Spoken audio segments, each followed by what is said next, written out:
Friends, आज हम बात कर रहे हैं अदानी विल्मर लिमिटेड की। आखिरकार में अदानी विल्मर लिमिटेड ने इतिहास रच ही दिया। बहुत ही बड़ी खुशखबरी, यानी 1 लाख करोड़ रुपीज के मार्केट कैप में शामिल हो गई है अदानी विल्मर। अदानी विल्मर ने वो कर दिखाया जो बहुत सारे लोग कभी सोच भी नहीं पा रहे थे। काफ़ी लोगों के ऐसे कमेंट्स भी आ रहे थे कि अदानी विल्मर में जो भी इन्वेस्टमेंट कर रहा है उसका इन्वेस्टमेंट डूब जाएगा, यहाँ पे बहुत बड़ी गिरावट होने वाली है, ये जो प्राइस है ये अनफेयर है। अब आप देख लो, प्राइस तो 800 को क्रॉस कर गई और वो लोग कहाँ रह गए जो कह रहे थे कि इसकी प्राइस 300 भी ज़्यादा लग रही है। अब उनका क्या होगा? फ्रेंड्स, आपने देखा होगा पिछले दिनों जेपी मॉर्गन ने भी टारगेट दिया था। जेपी मॉर्गन का कहना था कि ये प्राइस बहुत ज़्यादा है, प्राइस 2023 यानी मार्च 2023 तक नीचे आएगी। हुआ उलट, और उसी दिन मैंने कहा था कि आने वाले समय में बहुत ही शानदार तेज़ी आएगी। फ्रेंड्स, जिस दिन इसका आईपीओ आया था उस दिन डिस्काउंट में लिस्टिंग हुई थी, बहुत लोगों को चिंता हो रही थी। मैंने उसी दिन 12 बजे वीडियो बनाया था और आपको कह दिया था डरने की कोई बात नहीं, यह स्टॉक बहुत तेज़ी से बढ़ने वाला है और आपके निवेश को कई गुना बढ़ा देगा। यहाँ पे निवेश बनाए रखें, और बिल्कुल वही हुआ। उसके बाद में भी मैंने लगातार आपको कहता रहा हूँ मैं कि इसमें इन्वेस्टमेंट बनाए रखें, ये बहुत कम समय में शानदार रिटर्न देगा। मैंने इसका जब टारगेट दिया था 4000 रुपीज़ का 5 ईयर का, लोग मानने को तैयार नहीं थे। कह रहे थे कि सर ये तो बहुत ही ज़्यादा कह दिया, ऐसा तो कोई पॉसिबल ही नहीं है, कहाँ से होगा। तो मैंने बताया भी था, उसको कंपेयर करके भी बताया था रुचि सोया के साथ में, कि रुचि सोया जिसका आप देखो तो रिवेन्यू और बाजार बहुत छोटा है, उसके बावजूद उसकी प्राइस अगर 1300 तक जा सकती है तो क्यों नहीं जाएगा अदानी विल्मर। हिंदुस्तान की सेकंड सबसे बड़ी लार्जेस्ट एफएमसीजी सेक्टर की ये कंपनी है।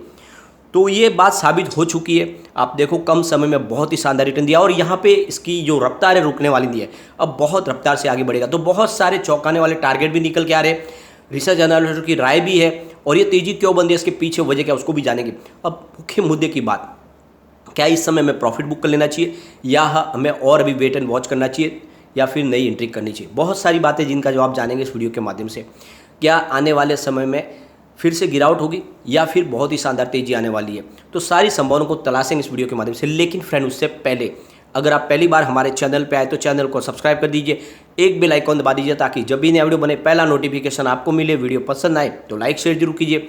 चलो फ्रेंड, वीडियो स्टार्ट करते हैं। मैं हूँ आपका दोस्त एसबी दवे और हमारे अपने चैनल ऑनलाइन कमाई में आपका बहुत बहुत स्वागत है। फ्रेंड्स, सबसे पहले कारोबार को डिस्कस कर लेते हैं। तो स्टॉक ओपन हुआ 799 पर, लो हुआ 787 का, और अंत में 803 पर क्लोजिंग है 4.99% की तेजी के साथ में। तो अपर सर्किट लगा 5% का, बहुत ही शानदार इसने आज परफॉर्मेंस दिखाई है। इसकी परफॉर्मेंस अगर हम देखें तो 227 52 वीक का लो था और 803 इसका 52 वीक का हाई है जो आज इसने रिसेंटली बना दिया है। सबसे बड़ी जो खुशखबरी है वो ये है कि 1 लाख करोड़ रुपीज़ के मार्केट कैप में ये शामिल हो चुका है। आज इसका जो मार्केट कैप है वो 1,04,383 करोड़ रुपीज़ का, तो बिल्कुल 1 लाख करोड़ रुपीज़ के मार्केट कैप में आ चुका है। और ये अदानी ग्रुप की छठी कंपनी है जो 1 लाख करोड़ रुपीज़ के मार्केट कैप में शामिल हो चुकी है। इससे पहले कल अदानी पावर ने भी यही कमाल किया था, और ये मैंने कहा था पहले कि दोनों स्टॉक रॉकेट बनने वाले, और दोनों स्टॉक ने लोगों को वाकई में मालामाल कर दिया। बहुत ही कम समय में आईपीओ आया है, अभी समय भी नहीं हुआ, कम से कम 250% का बम्पर रिटर्न मिल चुका है अदानी विल्मर में। फ्रेंड्स, ये जो तेजी बने इसके पीछे वजह क्या है? तो जो संतोष मीना है, स्वस्तिका इन्वेस्टमार्ट के रिसर्च हेड, उनका कहना है कि जो यूक्रेन का युद्ध जारी है उसका फ़ायदा पूरा मिल रहा है अदानी विल्मर को, क्योंकि अदानी विल्मर के लिए सबसे बड़ी बेनिफिट की बात यह है कि यूक्रेन सनफ्लावर ऑयल और सोयाबीन ऑयल के सबसे बड़े एक्सपोर्टर है, और ये यूक्रेन का जो युद्ध जारी हुआ उसकी वजह से सनफ्लावर ऑयल और सोयाबीन ऑयल की जो यहाँ पे जो आ रही थी हमारे यहाँ पे जो सप्लाई थी वो सारी रुक गई है यूक्रेन की वजह से। ऊपर से इंडोनेशिया ने पाम ऑयल के ऊपर एक्सपोर्ट पर बैन लगा दिया, तो पाम ऑयल भी नहीं आ पाएगा, और पाम ऑयल की तो बहुत ज़्यादा जरूरत है। जितने भी यहाँ पे अगर आप कोई बेकरी प्रोडक्ट बनते हैं तो वहाँ पे पाम ऑयल इस्तेमाल होता है, बिस्किट में, चॉकलेट में, डिटर्जेंट पाउडर में, बहुत जगह पे इस्तेमाल होता है। तो ऐसे में पाम ऑयल का जो बैन लगा वो भी इसके लिए बहुत बड़ा एक पॉजिटिव ट्रिगर हो चुका है। दूसरी तरफ मलेशिया में जो टैक्स बढ़ा दिया गया है, इस वजह से ऑयल की सारी सप्लाई रुक गई है। तो इंडिया सबसे बड़ा इंपोर्टर है ऑयल का, और यहाँ पे जब ऑयल नहीं आ रहा तो ऐसे में जो ऑयल कंपनियाँ जिन्होंने स्टॉक करके रखा हुआ है उनको बहुत सारा बेनिफिट मिल रहा है। तो आप देखोगे तो अदानी विल्मर लिमिटेड इंडिया की सेकंड लार्जेस्ट एफएमसीजी सेक्टर की कंपनी है। हिंदुस्तान यूनिलीवर के बाद में सेकंड नंबर है इनका। यहाँ पे इनके पास बहुत सारी स्टोरेज की जगह है और बहुत सारा माल इनके पास स्टॉक में भी है। क्यों? क्योंकि इनके पास खुद का इनका पोर्ट्स है, इनके ट्रांसपोर्टेशन की पूरी चैन है। इस वजह से इन्होंने पहले ही बहुत सारी खरीदारी कर ली है। हर तरह के ऑयल इनके पास पहले से स्टॉक में है। तो अब जो प्राइस बढ़ रही है बहुत लगातार और बढ़ेगी प्राइस, उसका पूरा फायदा इनको मिलने वाला है, यानी इनके कारोबार में बहुत ही बड़ी वृद्धि होने वाली है, इनका रेवेन्यू प्रॉफिट बढ़ेगा और इसका फायदा तो स्टॉक को मिलना ही मिलना है। स्टॉक यहाँ पे रुकने वाला नहीं, दौड़ने वाला है। फ्रेंड्स यहाँ पे अगर आप देखोगे तो जिस तरह से 1 लाख करोड़ रुपीज के मार्केट कैप में शामिल हुआ है, ये तो पहली सीढ़ी है, इससे आगे अब और दौड़ना शुरू होने वाला है स्टॉक। तो यहाँ पे अगर आप देखोगे तो कैपिटल वाया ग्लोबल रिसर्च की तरफ से भी इसमें बाय की कॉल दी जा रही है। उनका कहना है कि आपको बाय करना चाहिए अभी भी, क्योंकि उन्होंने जो टारगेट इसका जो सजेस्ट किया वो है 350 से लेकर 1000 का, यानी उनका कहना है कि 1000 तक स्टॉक जा सकता है और बिल्कुल बुलिश जोन में बना हुआ तो जा भी सकता है, इसमें कोई बड़ी बात नहीं है। स्टॉक तेजी से दौड़ ही रहा है, लेकिन बात यहाँ पे ये निकल के आ रही है कि काफ़ी अच्छी तेज़ी आपको देखने को मिली और अच्छा इसमें रिटर्न भी मिल रहा है। अब आपको क्या करना चाहिए, तो जो शॉर्ट टर्म इन्वेस्टर है उनको अब स्टॉप लॉस लगा के चलना चाहिए, क्योंकि बहुत ज़बरदस्त तेज़ी बनी है, कभी भी बड़ी प्रॉफिट बुकिंग आ सकती है या फिर बाजार में गिरावट भी हो सकती है। तो ऐसे में अगर लोअर सर्किट लगेंगे तो फिर आपको एग्जिट होने का मौका नहीं मिलेगा, जो प्रॉफिट है उसका कोई मतलब नहीं रहेगा। तो ऐसे में अब आपको जब 5% का अपर सर्किट है, लोअर सर्किट है, तो आपको 4% के ऊपर स्टॉप लॉस लगा देना चाहिए।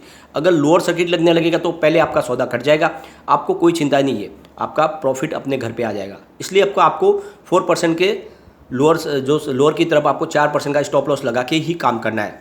दूसरी एक और आपके लिए रास्ता है कि जो भी आपने इन्वेस्टमेंट किया उसमें लगभग 250% की तो शानदार आपको तेजी मिल चुकी है, यानी बहुत ही ज़बरदस्त रिटर्न मिला है। तो कम से कम इसका 50% शेयर आप बेच सकते हैं, तो जो भी आपने इन्वेस्टमेंट किया वो सारा आपके घर पे आ जाएगा और बाकी का जो प्रॉफिट है उसको रखें।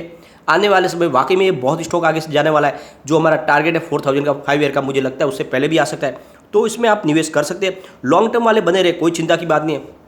आपने देखा होगा पिछले दिनों जब जेपी मॉर्गन ने इसका सेल का टारगेट दिया था, उनका कहना है कि इसकी प्राइस मार्च 2023 में 367 होगी, यानी आने वाले मार्च में, इस साल के जो 1 साल के बाद 323 की उनको 367 की उनको प्राइस दिखाई दे रही थी। और उसी दिन मैंने कहा था कि ये एक तरह से रिटेल इन्वेस्टर को भरमाने का, फंसाने का प्लान है। ऐसा कोई संभावना नहीं है कि ये स्टॉक 367 पे जाए, ये स्टॉक बिल्कुल दौड़ेगा और बिल्कुल वही हुआ। आप देखोगे जेपी मॉर्गन के टारगेट का क्या हुआ जो दे रहे थे, अब आप देखो 367 की जगह पे स्टॉक तो 800 को क्रॉस कर गया। तो ये ऐसे ही होता है, जो रिटेल इन्वेस्टर के पास जो शेयर है उनको लेने के लिए बड़े बड़े ब्रोकरेज हाउस और ये ग्लोबल फंड जो है ऐसे ही सेल के टारगेट देते रहते हैं। इससे कोई फर्क नहीं पड़ता है, आपको निवेश इसमें बनाए रखना है, क्योंकि वाकई में कंपनी बहुत मजबूत है।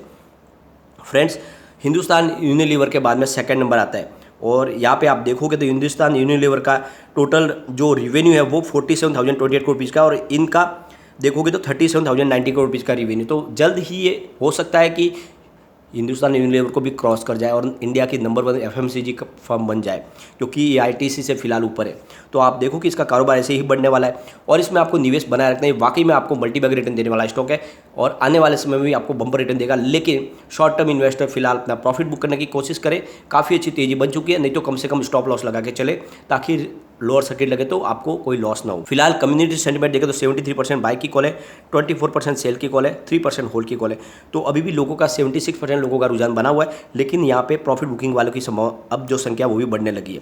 एक बार इसके पिवोट लेवल को भी चेक कर लेते हैं, तो यहाँ से अगर स्टॉक स्लिप होता है तो 746 का फर्स्ट सपोर्ट है, ये सपोर्ट टूटा तो 727 तक स्टॉक जा सकता है। तीसरा जो सपोर्ट निकल के आ रहा है वो 717 का। तो फिलहाल बड़ी गिरावट में भी 700 नीचे जाने की संभावना कम दिख रही है, जो इसके लिए बहुत अच्छी बात है। अब ऊपर की तरफ जाने पे जो रेजिस्टेंस है वो है 774 का फर्स्ट रेजिस्टेंस है, इसको ब्रेक करने पे 783 का रेजिस्टेंस मिलेगा और इसको ब्रेक किया तो फिर 802 का रेजिस्टेंस है। अब आप देख लो कि स्टॉक तो 803 पर है, तो तीनों रेजिस्टेंस इसने ब्रेक किया, इसका मतलब स्टॉक पूरी तरह से बुलिश जोन में और लगता है कल भी अपर सर्किट लगेगा, बाजार ने साथ दिया तो मुझे लगता है कि जल्द ही 1000 को भी टच कर सकता है। तो यहाँ पे आप देखोगे तो अब जल्द ही आपको शॉर्ट टर्म इन्वेस्टर को 1000 के आसपास तो बिल्कुल प्रॉफिट बुक कर लेना चाहिए। काफ़ी अच्छा रिटर्न मिल चुका है, 250 रुपये का स्टॉक अगर 1000 तक पहुँच जाता तो वहाँ पर आपको प्रॉफिट बुक करना ही चाहिए। लॉन्ग टर्म इन्वेस्टर बिल्कुल बने रहे, जो हमारा टारगेट जल्दी आएगा। और ये स्टॉक सिर्फ अदानी विल्मार नहीं, टाटा पावर, ये दोनों स्टॉक रॉकेट की गति से दौड़ने वाले और आने वाले समय आपके निवेश को कई गुना बढ़ा देंगे। लेकिन फ्रेंड, कोई भी इन्वेस्टमेंट करने से पहले अपने फाइनेंशियल एडवाइजर से एडवाइस ले ले या अपना खुद का रिसर्च करें, क्योंकि मैंने वीडियो आपके एजुकेशनल पर्पज के लिए ही बनाया। वीडियो पसंद आए तो लाइक शेयर जरूर कीजिए और चैनल को सब्सक्राइब कर दीजिए। Thank you.